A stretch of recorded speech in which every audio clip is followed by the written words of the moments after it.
Tere, or shall I say it in English? Welcome and hello. This is very intriguing and important topic, and I will take a little step back to the history. Many of you probably remember a company called Nokia, who used to be the leader in mobile telephone services globally, and which had a very, very cool slogan, connecting people. And I think this is precisely what lays behind the connectivity. It is not really only the physical infrastructure. And we have been talking about connectivity for many years. And of course, if we look at the trends, where the world is moving, the mega trends, this is a challenge, but I think also an opportunity, or even a great opportunity going forward. Of course, if we look what has resulted with COVID, the speed of a change, the degree of digitalization, that has all moved us very quickly forward. And we also saw where our vulnerabilities or bottlenecks are in terms of cargo, in terms of movement of people. So these were all very important lessons and something where connectivity, and particularly the trusted connectivity, really should help us going ahead. Secondly, it means that we are going to be more climate friendly, and this means billions in investment. Many people say that this is a huge cost, see it mostly as a cost. I don't want to see it as a cost. I would rather see it as an investment into future, what creates new opportunities, new jobs, and makes the planet a cleaner place, also something what we leave behind for the next generations. And of course, it is being digital, as I already mentioned. There will be gigabit networks available, and in a way or another, our daily lives are actually increasingly more in a digital domain. So, to start with, if I give just a couple of thoughts to share with you, of course, the question of the panel, I think, has a very obvious answer. Why do we need, or do we need a smart connectivity? And the answer, obviously, to that question is yes. I think the tricky part is to define what we mean by smart, because that is like a fancy, nice word, and sometimes it's not easy to relate personally. But if we go step by step and say, if we look at any infrastructure project today, it does have a digital component. Be it the road, be it telecom infrastructure, be it the house or office building, there is always a digital element in it, and increasingly more. So looking into the future, if we think of autonomous vehicles going to be on the roads, so we are increasingly more connected, so we are increasingly more digital.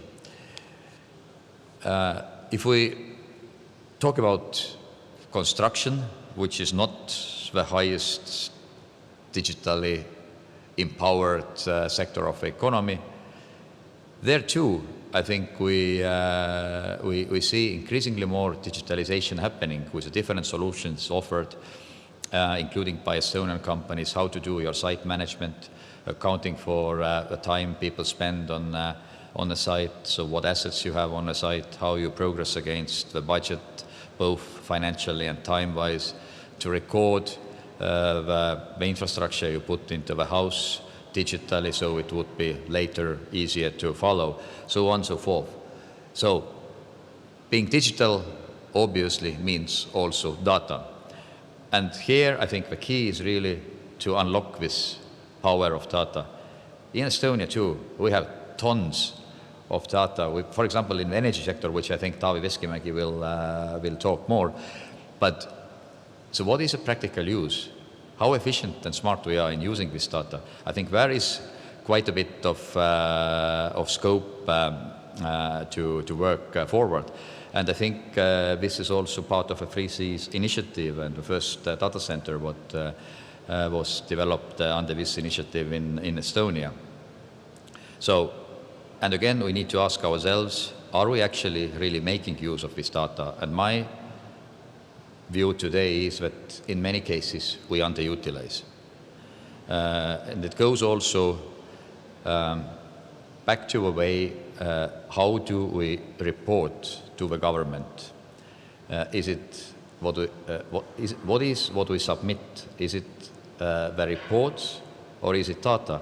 And oftentimes, or most of the times, we submit reports, which makes it much less usable from a data point of view. So we need to move further and provide more data-based reporting rather than reporting by the prescribed reporting format.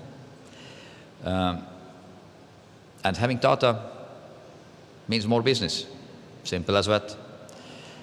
This is an enormous opportunity and possibility or enabler to come up with the new services, new solutions which we otherwise wouldn't be able to have, and that should eventually help to make our lives to be more convenient, more good, more easy to go.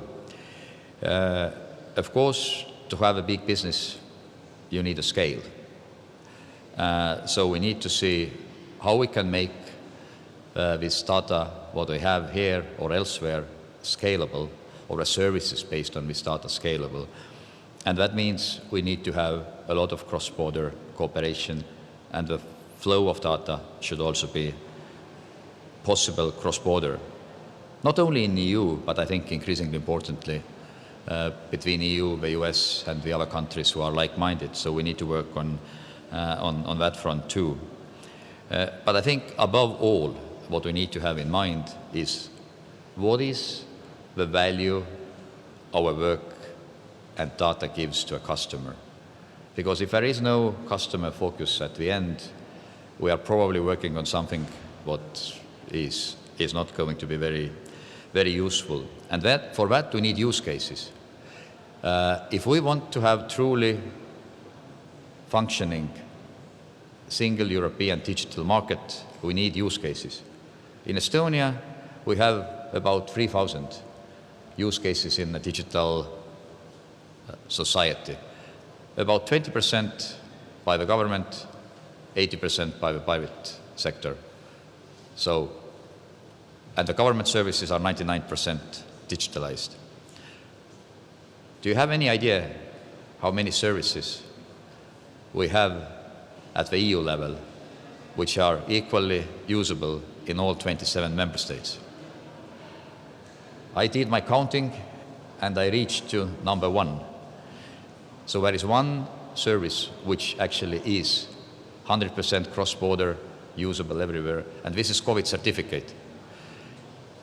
And that is, I think, a great solution what we designed collectively in a very, very short time frame, about 4 months, I guess, or of that order. Rocket speed by European standards. But I think the key of this point is, A, it is doable. B, it is what people actually appreciate and value because it helps to make their lives easier.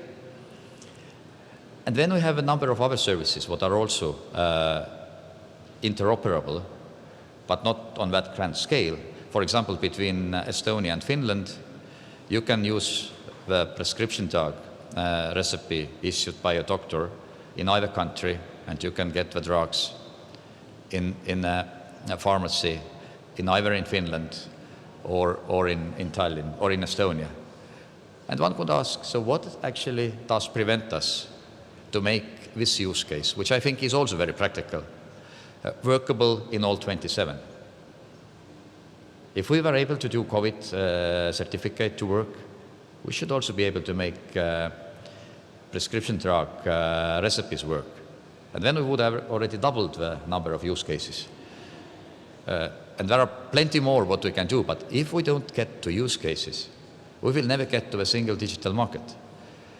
The third example is from a side of business. Estonia, Latvia, Lithuania, Poland, Austria, we have teamed up to have electronic consignment note, which is basically to how you track the cargo crossing the borders. Again, 4 countries, would make tons of sense to have it workable in 27. And then the list could continue. I mean, you can, I think you can come up easily with the 10 things you think would be really useful if I can use in any part of the European Union. So that is something I think we really need to push forward. We are very much willing to lead. And then, as a really big, bold step, we could also think, okay, if this COVID certificate works in the EU, it should probably work globally.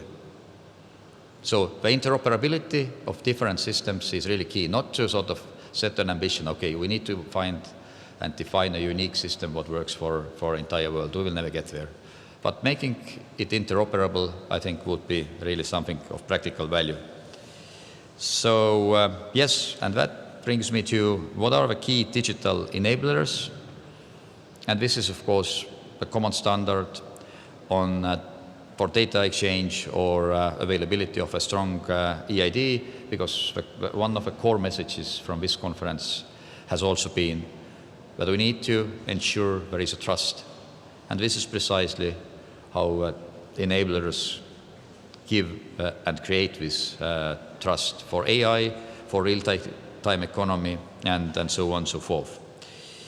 And then finally, I think it is important to stress the cybersecurity. A panel we just finished in another breakout room. And the reasoning here is really simple. The more we are moving into a digital domain, which we are, and for the benefit of everybody, the more we need to be conscious at the level, particularly at the management and leadership level, in private sector and in politics equally, that if we don't complement investment into moving digital domain,